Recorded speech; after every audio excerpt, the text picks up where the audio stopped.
Session 1 features the reader response approach to teaching and learning.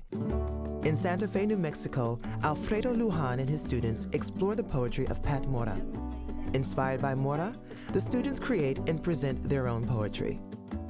In this three-step process of literal, applied, and interpretive reading, Alfredo is assisting his students in gathering concrete information to support their personal responses and understanding of the metaphorical language in the poetry. Basically, in the beginning, say they had like a kid and like say they don't have anything else, they don't have any good blankets or anything because they're kind of poor, so they wrap their babies in the American flag to keep them warm. It's just a basic need. And I guess maybe they fed them mashed hot dogs and apple pie is a special thing, because it's not the cheapest food. But apple pie could be expensive, but it could be sort of like a treat. Okay, but why will they name them Bill and Daisy? Maybe they make it easier for other people to pronounce it. Maybe they're kind of planting that their baby, they want it to be the perfect American. They want it to have a good job. They want it to live in a nice house with a nice lawn.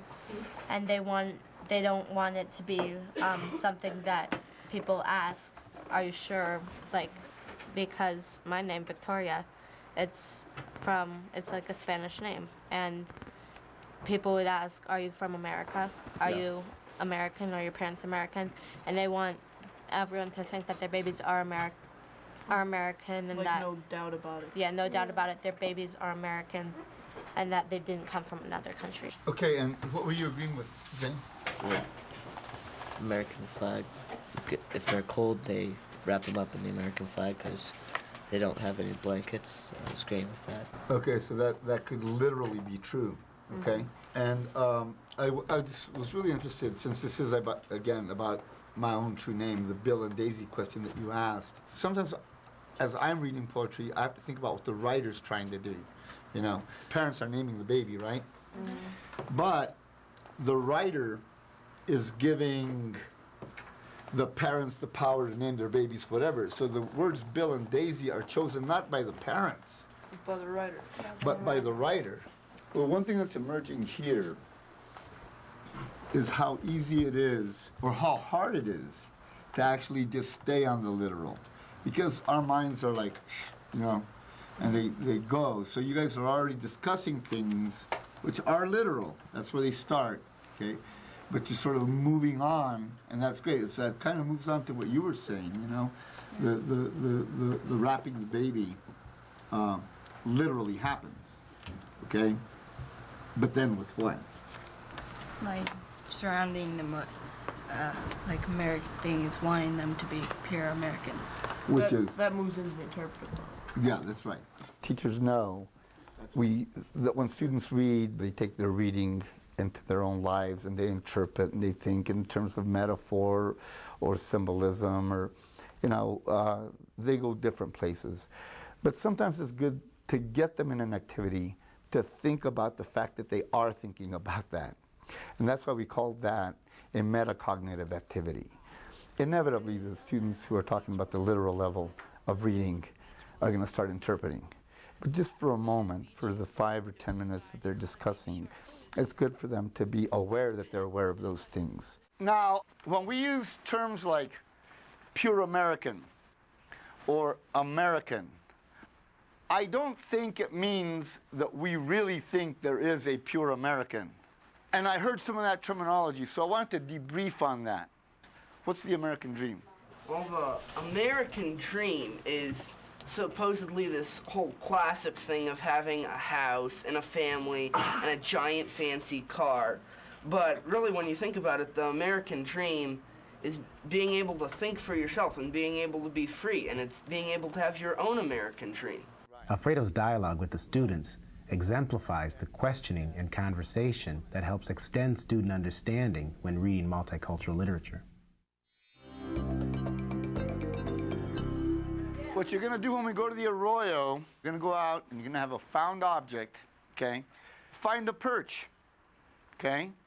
And think about your object, and you're going to write. It's going to be about a 5-10 minute activity of writing, but tune into your environment. Does that work for you? Okay, you might want to take your Pat Mora book, your index cards, something to write with, something to write on. The only thing I don't want you to ask over there is, can I borrow a pencil or a pen? All right? So be prepared when we get there. Find something that is in process. It could be a plant, a rock, the sand shifting. It could be anything. And record it, what's happening. You don't have to write the poem. Just record it. Tomorrow it's going to be a little bit different. 3 days later it's going to be a little bit different. And so that's your poem in progress. So the entire philosophy of the class is that writing is in progress. Pat Mora is this very calming spiritual voice that comes out of the southwestern desert, right in the middle of northern Mexico and the southwestern United States, in between two cultures, in between two languages. And especially in her early writings, she derives her inspiration from the desert and from desert culture. She explores the countryside. She explores the feelings, the sounds, the people that live there. And out of all of that comes this wonderful blend of cultures that is distilled into a very quiet, very mystical and spiritual voice.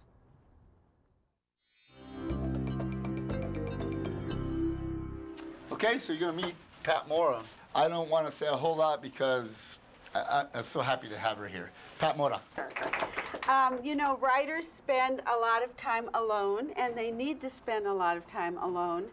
But it is always a great joy when they get to spend time with the people who read their work. And even more of a joy when they get to hear how the people who read their work respond to their work. And that's why today is such a gift to me. When you worked on My Own True Name, you read the Ode to Pizza, right? Yes. That begins, yeast pillow sailing through the green oregano air. Now, I love odes. So I just last week put together a new collection of poems for adults that is called Adobe Odes. I wanted to include some poems that were celebrations, but were also dealing with some difficult issues. And what I want to do is I want to read you a part of one of these odes. I'm not going to tell you anything about it first. And then I'm going to ask you to do a little writing about it. And then when we have a chance to chat, I will tell you the story behind it. Does that sound okay? Mm-hmm. Yeah. So it's called Ode to Courage. I'm going to read you the beginning, and then I'm going to skip to a particular part. As you listen, in addition to what the piece of the story is, let yourself respond to individual words.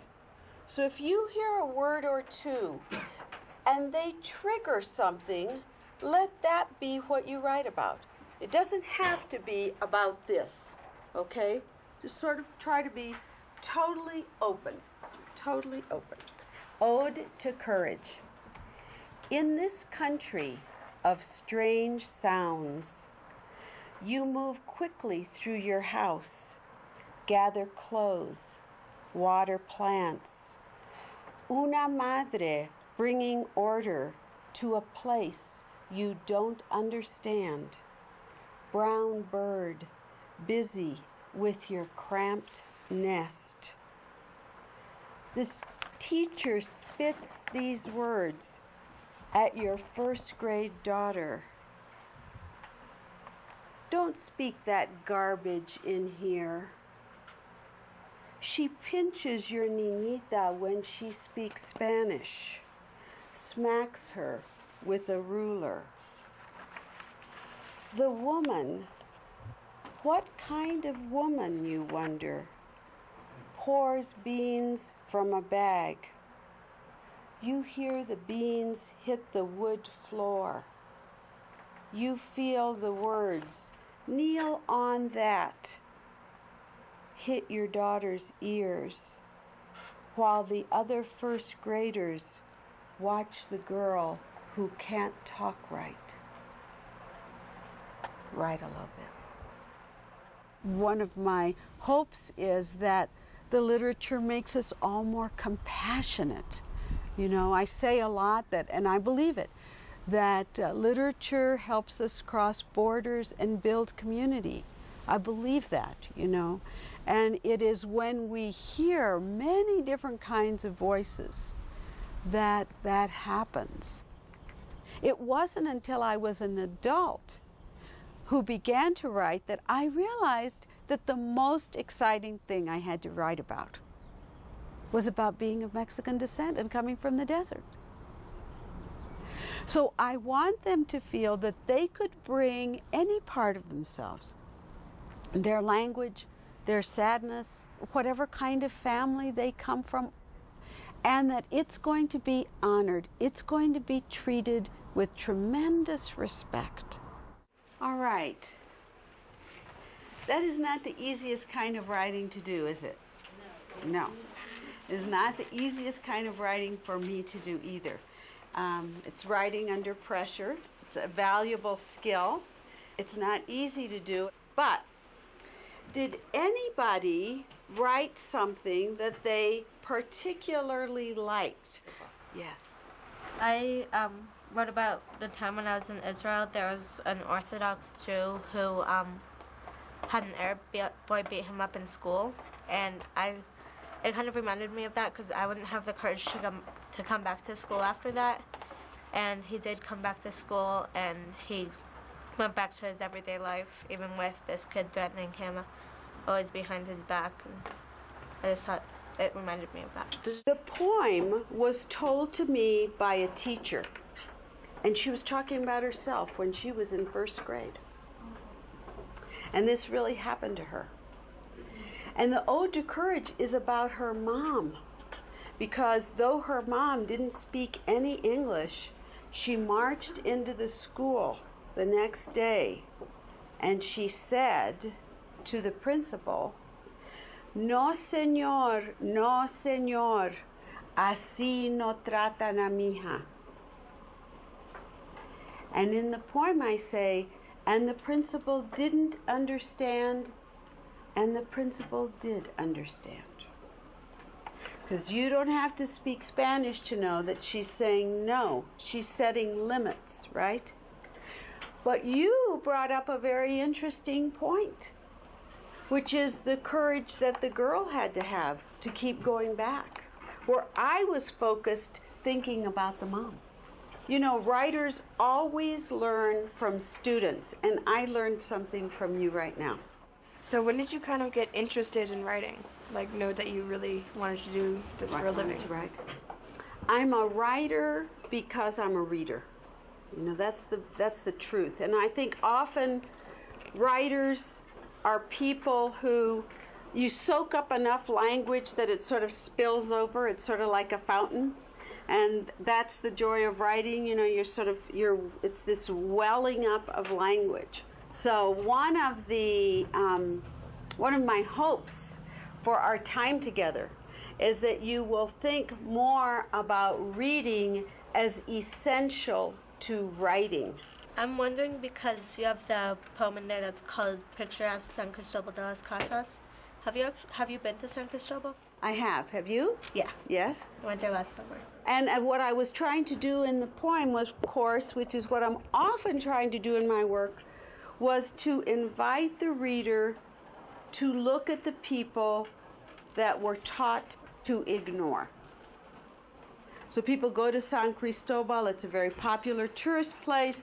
They're looking at the weaving, they're going shopping, they're having good food, and not thinking about the fact of where that weaver lives and what her life is like, you know. And I'm interested in the way that we want to buy the weaving, but we can ignore the weaver.